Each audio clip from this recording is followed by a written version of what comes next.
संजय गायकवाडांनंतर अनिल बोंडे यांचं एक वादग्रस्त विधान चर्चेत आलेलं आहे। राहुल गांधींची जीभ छाटू नये तर जिभेला चटके द्यावेत असं बोंडे यांनी म्हटलेलं आहे। परदेशात जाऊन वात्रटासारखं बोलणाऱ्यांच्या जिभेला चटके द्या। भाजपचे खासदार अनिल बोंडे यांनी हे वक्तव्य केलेलं आहे। अनिल बोंडेंच्या वक्तव्यावरती यशोमती ठाकूर यांचीही प्रतिक्रिया आलेली आहे। बोंडेंचं मानसिक संतुलन बिघडलंय, मेंटल हॉस्पिटलमध्ये त्यांना दाखल करा असं यशोमती ठाकूर यांनी म्हटलेलं आहे। बोंडे मूर्ख आहेत, त्यांना अमरावतीमध्ये दंगल घडवायची आहे अशी प्रतिक्रिया यशोमती ठाकूर यांनी दिली। नाही, जीभ छाटण्याची भाषा तर योग्य नाहीच आहे, परंतु राहुल गांधी जे आरक्षणाच्या संदर्भात बोलले ते भयानक आहे आणि त्याच्यामुळे असं जर विपरीत कोणी बोलत असेल, परदेशात जाऊन वात्रटासारखं बोलत असेल तर जीभ छाटू नये, पण जिभेला चटके मात्र दिले पाहिजे।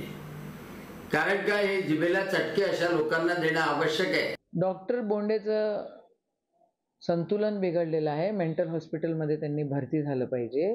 एखादा अडाणी माणूस बोलला तर आपण म्हणू तो अडाणी आहे, हा तर डॉक्टर आहे, बेअक्कल आहे, मूर्ख माणूस आहे, हा याला महाराष्ट्रामध्ये आणि अमरावतीमध्ये दंगल घडवायची आहे म्हणून हे असे वक्तव्य करतोय। संजय गायकवाड किंवा अनिल बोंडेंच्या वक्तव्याचं असं वक्तव्य करू नये, पण मी आताच सांगितलं की राहुल गांधीला मात्र महाराष्ट्रात प्रश्न ओबीसी समाज विचारेल, एससी एसटी विचारेल, तुम्ही आमच्या आरक्षणाला विरोध का करताय? डॉक्टर बोंडे हे जे वाचाळवीर आहेत भाजपमधले, पेशानं डॉक्टर असल्यानंतरही अशा पद्धतीनं वक्तव्य हे करणं अतिशय चुकीचं आहे। त्यांनी सभ्यपणा दाखवून एक या संदर्भात राहुल गांधीची माफी मागावी,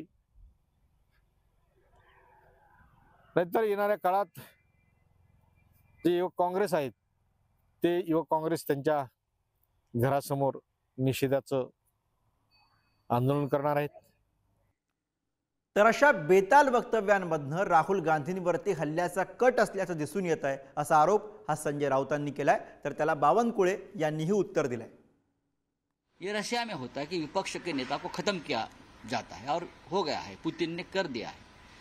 और भी देशों में हो सकता है जहाँ तानाशाही है, जहाँ लोकतंत्र नहीं है, लेकिन हिंदुस्तान में अगर ये कहा गया है कि राहुल गांधी का हश्र भी हाल भी उनके दादी जैसा या उनके पिताजी ऐसा करना चाहिए, कर देंगे, ये बात अगर इस देश के प्रधानमंत्री सुनते हैं और चुप बैठते हैं, इस देश के गृह मंत्री सुनते हैं और चुप बैठते हैं, मैं ये उसका मतलब ये समझता हूँ कि ये साजिश का हिस्सा अब भी है। नाही, राहुल गांधीला वगैरे धोका नाही आहे, आमचं केंद्र सरकार मजबूत आहे राहुल गांधीला सुरक्षा देण्याकरता। बट राहुल गांधी स्वतःच या देशाला बदनाम करण्याचं काम करता आहे, देशाच्या मूळ ढाच्याला हात लावण्याचं काम करता आहे। खरं तर आरक्षणाबद्दल राहुल गांधींनी पोटातलं ओठावर आणलं। राहुल गांधी असे म्हटले की ओबीसी एससी एसटीचं आरक्षण बंद केलं पाहिजे आणि आम्ही आल्यावर ते बंद करू, म्हणजे काँग्रेस पार्टी सरकारमध्ये आली तर आरक्षण बंद होईल। त्यांच्या पोटातलं ओठावर आलं आणि हे काही स्वाभाविक आहे, त्यांचं जे बोलणं आहे ना 3 पिढ्यापासून सुरू आहे। तर राहुल गांधी यांच्या संदर्भामध्ये सातत्यानं अशी बेताल वक्तव्य समोर येत आहेत आणि त्यातच अनिल बोंडे यांचे विधान समोर आलेले आहे। आणि याच विषयी आपण अधिक बोलूया। प्रतिनिधी छगन जाधव सध्या अमरावतीमधनं आपल्यासोबत आहे। छगन, राहुल गांधी यांच्याविषयी आणखी एक बेताल वक्तव्य समोर आलेलं आहे। अनिल बोंडे जे भाजपचे खासदार आहेत त्यांचे विधान, अर्थातच भाजपचे नेते सुद्धा त्याचं समर्थन करत नाहीयेत। कशी प्रतिक्रिया विरोधकांकडनं आता उमटताना दिसणार आहे?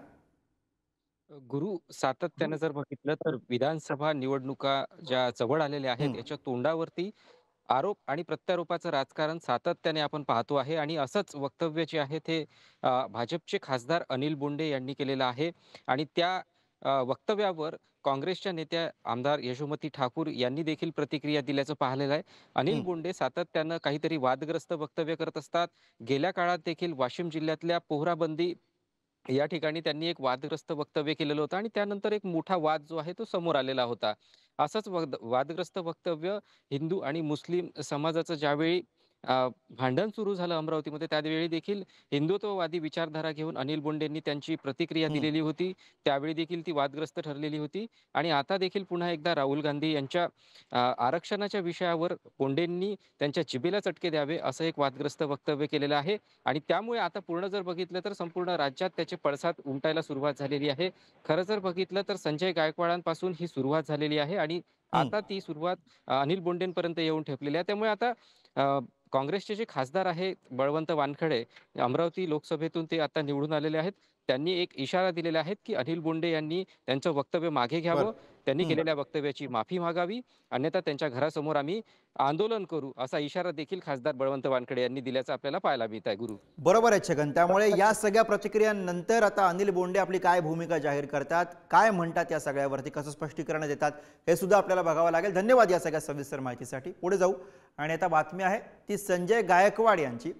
संजय गायकवाड यांच्या विरोधामध्ये दिल्लीमध्ये तक्रार दाखल झालेली आहे. राहुल गांधींची जीभ कापायची भाषा ही संजय गायकवाड यांनी केलेली होती आणि हे वक्तव्य त्यांना आता भोवल्याचं दिसतंय.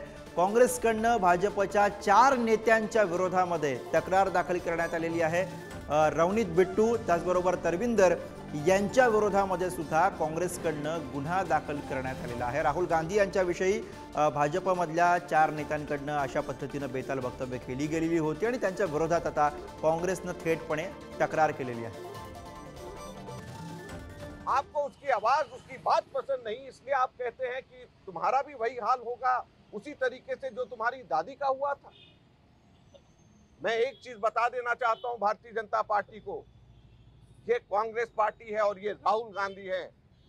जान से मारने की धमकी से हम लोग किसी भी तरीके से डरने वाले नहीं हैं। यहाँ पे कांग्रेस के लाखों करोड़ों कार्यकर्ता तैयार हैं अपनी छाती आगे करके, जान से मारना है हमें मारिए, लेकिन हमारे नेता की आवाज कभी बंद नहीं होगी।